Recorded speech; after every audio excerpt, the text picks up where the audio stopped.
Octubre de 1843. Prisión de la isla Blackwell, Nueva York.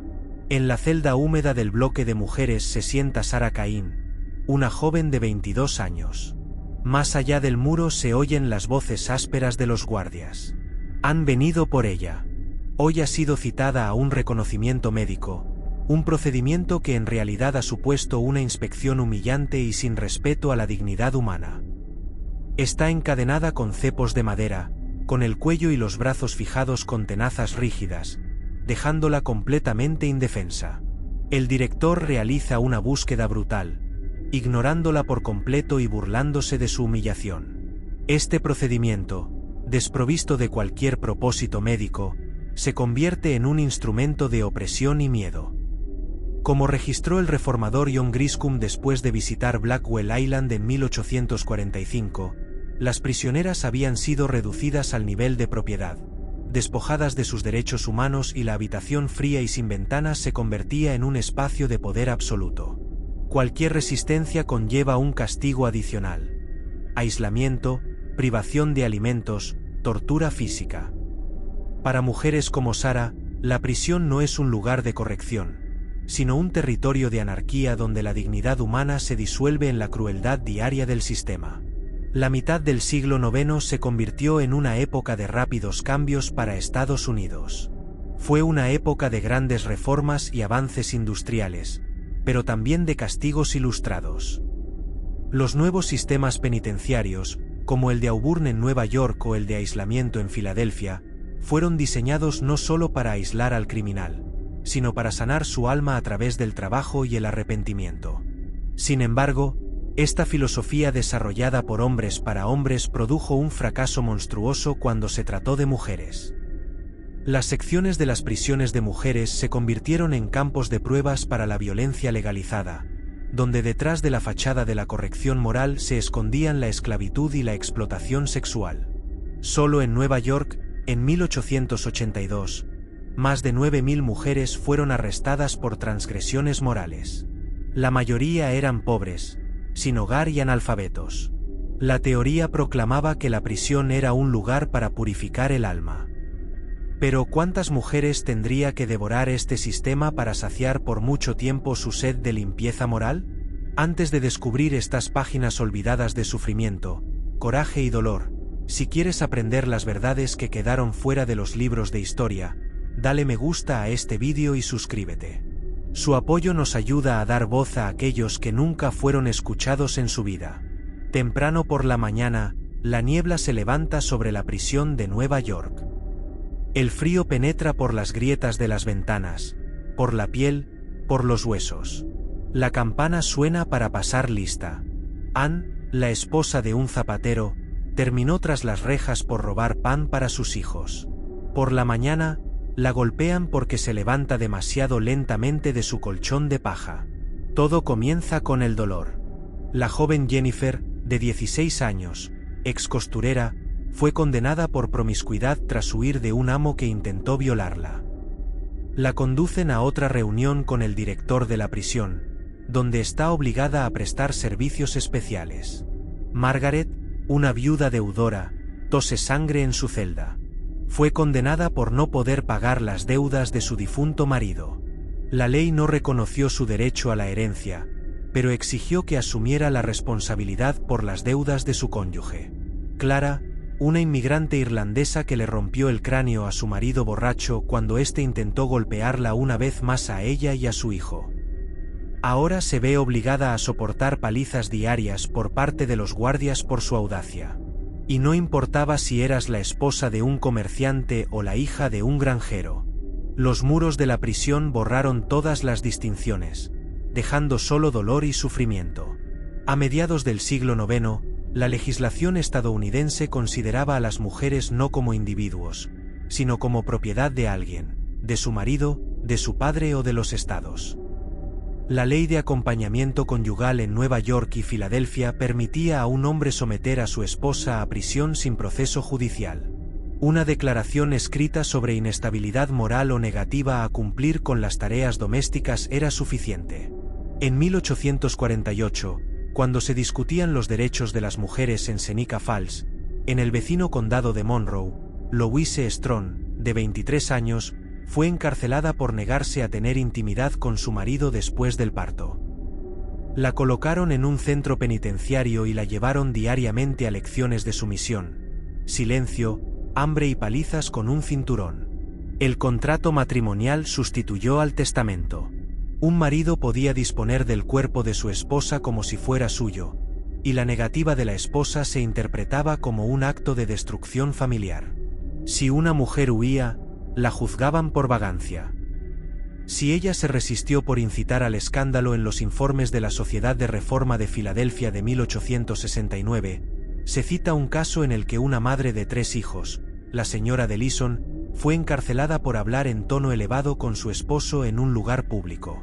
Las mujeres solteras tenían más derechos, pero su independencia era vista como una amenaza para el orden social. Cualquier manifestación de autonomía podría convertirse en motivo de acusaciones de libertinaje o conducta inapropiada.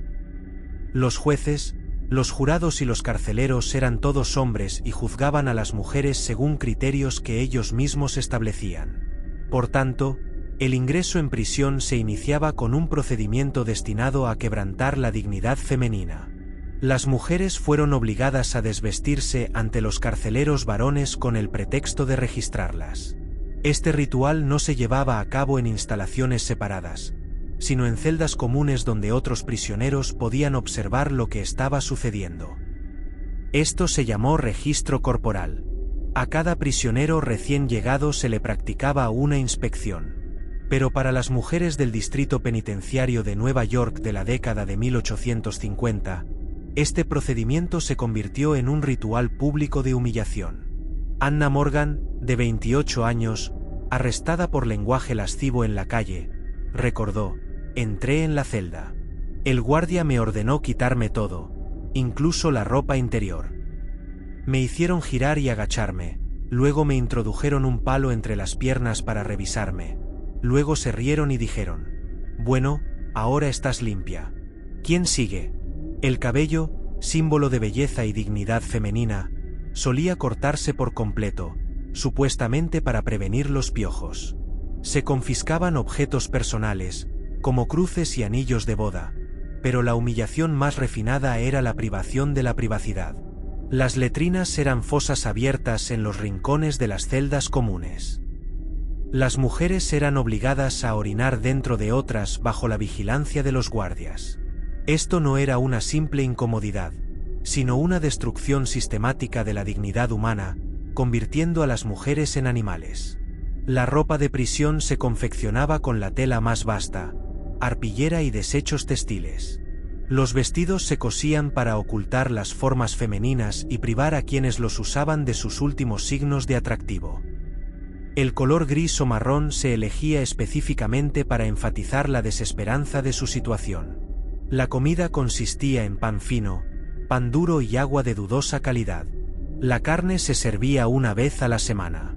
Las verduras, incluso con menos frecuencia. Muchas mujeres sufrían de escorbuto y otras enfermedades causadas por deficiencias nutricionales. Dormían sobre paja que se cambiaba una vez al mes, si es que se cambiaba. En invierno, las celdas eran tan frías que las mujeres se apretaban unas contra otras para calentarse. En verano, el calor y la sofocación hacían la prisión insoportable. Pero incluso en tales condiciones, las prisioneras debían observar modestia femenina y un comportamiento decente.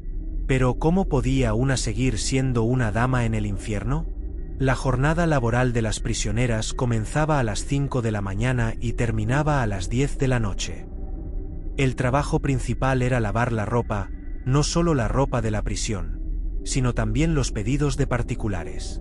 Enormes cubas de agua hirviendo y costosos baños en los que las mujeres pasaban horas enjuagando la ropa para toda la prisión, así como para clientes privados, hoteles y casas adineradas.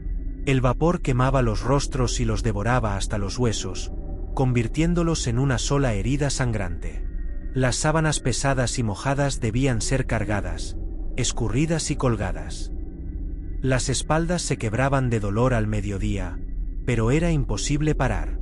Este trabajo agotador era una fuente importante de ingresos para la administración de la prisión. Los contratos de lavandería generaban miles de dólares anuales. El pago por la mano de obra era escaso, unos pocos centavos al día, de los cuales se deducían los gastos de mantenimiento. Las mujeres trabajaban gratis, enriqueciendo el sistema penitenciario y a los contratistas. Embarazadas. Las mujeres eran obligadas a trabajar hasta el parto, y las madres lactantes, apenas unos días después. El trabajo en los hospitales era particularmente duro. Las mujeres lavaban sábanas ensangrentadas sin equipo de protección. Muchas contraían enfermedades infecciosas. La negativa conllevaba castigo, confinamiento solitario en la oscuridad, privación de alimentos o azotes. La explotación laboral femenina era solo la cara visible del sistema. El verdadero horror comenzaba al terminar la jornada laboral. Por la noche, la prisión vivía una vida diferente. Los guardias masculinos, con poder absoluto, eran los únicos dueños de los bloques de mujeres. Las puertas de las celdas no eran una protección fiable. La violencia sexual sistemática era la norma, una parte tácita de la rutina carcelaria. No siempre se trataba de una violación brutal y furiosa. A menudo era un trato silencioso y terrible. Por un trozo de pan extra, por una manta abrigada, para evitar ser enviada al aislamiento, tenías que dejar entrar en silencio a la visita nocturna en tu celda. Resistir era inútil y solo empeoraba el sufrimiento. No había nadie a quien quejarse. La dirección de la prisión hacía la vista gorda, ya que se trataba de un eficaz instrumento de control. Consideraban la violación simplemente otra forma de obligación penitenciaria. Mientras tanto, dar a luz en prisión no eximía de castigo. Los partos se producían sin asistencia médica, a menudo en presencia de otras presas. Las parteras eran escasas, y los médicos prácticamente nunca visitaban los pabellones de mujeres. Muchas mujeres morían por complicaciones o infecciones posparto. Las que sobrevivían eran obligadas a amamantar a sus hijos en condiciones insalubres. Los niños a menudo permanecían con sus madres en celdas comunes, donde no había condiciones para el cuidado infantil. A veces, los niños eran recogidos por familiares o por orfanatos, y esto era lo máximo que podían esperar. La mayoría de las mujeres perdían a sus hijos en los primeros meses de vida. Los niños dormían en la misma paja que sus madres, comían restos de comida de la prisión debido a la desnutrición y las enfermedades. Morían uno tras otro. La atención médica en las cárceles de aquella época era prácticamente inexistente. Las enfermedades de las mujeres no se trataban. Se las ignoraba. El dolor menstrual se consideraba un capricho femenino. No se proporcionaban compresas. Las mujeres se rasgaban los dobladillos, cosían vendajes primitivos, que lavaban por la noche con agua fría. Las manchas de sangre en la ropa significaban castigo. Enfermedades como la tuberculosis, la sífilis y las úlceras cutáneas se propagaban sin parar, con un solo cepillo de dientes. Para todo el bloque, un lavabo, una celda con paredes podridas. Según la Comisión de 1897, la tasa de mortalidad entre las mujeres en las cárceles de Nueva York era 4,5 veces mayor que entre los hombres. El sistema penitenciario del siglo XIX era un reflejo exacto de una sociedad que veía a la delincuente no solo como una infractora de la ley, sino como una amenaza para los cimientos mismos de la civilización. El director de la prisión de Sin escribió en un informe de 1865: una mujer que transgrede la ley cae más profundamente que un hombre y requiere una corrección más severa. Esta filosofía justificaba cualquier método de corrección. En enero de 1892, en Ohio, en la prisión del condado de Franklin, ocurrió un incidente que no se publicó en los informes oficiales. Intentaron borrarlo, pero la verdad salió a la luz en cartas de un guardia perdidas en los archivos estatales. El viernes, 5 chicas fueron encerradas en la celda inferior tras un conflicto con los guardias. El señor Rice ordenó eliminar toda humanidad de ellas. Una de ellas, llamada Beth, comenzó a gritar. Ordenó que le taparan la boca. Después de eso comenzó lo que ahora atormenta mis sueños cada noche. Señor, si tú existen en el cielo, perdona mi silencio. Estas 5 fueron castigadas por insubordinación. La causa fue una solicitud de trapos limpios para la menstruación. Tras la negativa, una mujer dijo en voz alta: mejor morir que vivir en esta inmundicia. Esta frase fue escuchada por un guardia. 1 hora después, las 5 fueron llevadas al sótano. No había ventanas, solo soportes de hierro en las paredes. Las desnudaron, las ataron de pie, de cara a la pared de ladrillo. Entonces comenzó la flagelación. Cinturones retorcidos con hebillas. Golpearon la espalda, las nalgas, las piernas y luego los pies. Beth perdió el conocimiento. Una mujer, Mali Drake, fue golpeada tan severamente que no pudo caminar después. La tercera murió 2 días después, supuestamente de agotamiento. Estos horrores que traspasaban los muros de la prisión gradualmente formaron la opinión pública y encontraron respuesta entre las mujeres dispuestas a actuar. En la década de 1870, un grupo de reformadoras lideradas por Zenobia Fay inició una campaña para mejorar las condiciones de las mujeres en las cárceles. Lograron la creación de las primeras instituciones correccionales para mujeres donde las guardias eran mujeres. Funcionó. En la prisión de Sherborne, Massachusetts, aparecieron por primera vez celdas separadas para madres con hijos y atención médica básica. Los reformistas creían que las mujeres podían ser corregidas mediante la educación y la formación religiosa. Organizaron cursos de alfabetización, talleres de costura y condiciones laborales más humanas. Pero estos cambios afectaron solo a una pequeña parte de las prisioneras. La mayoría de las mujeres permanecieron en antiguas cárceles donde nada había cambiado. ¿Por qué no había cambiado nada? Ha pasado más de un siglo desde entonces. Hoy en día, las mujeres constituyen el grupo de reclusas de más rápido crecimiento en las cárceles estadounidenses. Muchos problemas del siglo XIX siguen vigentes: falta de atención médica, separación de los niños, violencia sexual por parte del personal. Las cárceles privadas modernas utilizan el trabajo femenino al igual que sus predecesoras hace siglo y medio. Las estadísticas muestran que el 80% de las mujeres en las cárceles estadounidenses son madres y el 60% tienen hijos menores de 18 años. El 17 de mayo de 2020, Chastity Congress dio a luz sola en el suelo de hormigón de una celda de la cárcel del condado de Terran. Su hijo falleció posteriormente. 5 horas después, finalmente fue trasladada a un hospital. Ella sobrevivió. Su hijo no. La historia cuenta: el panorama ha cambiado, pero la esencia sigue siendo la misma. Una mujer en conflicto con la ley todavía es percibida como un objeto cuyo cuerpo y dignidad pueden ser ignorados.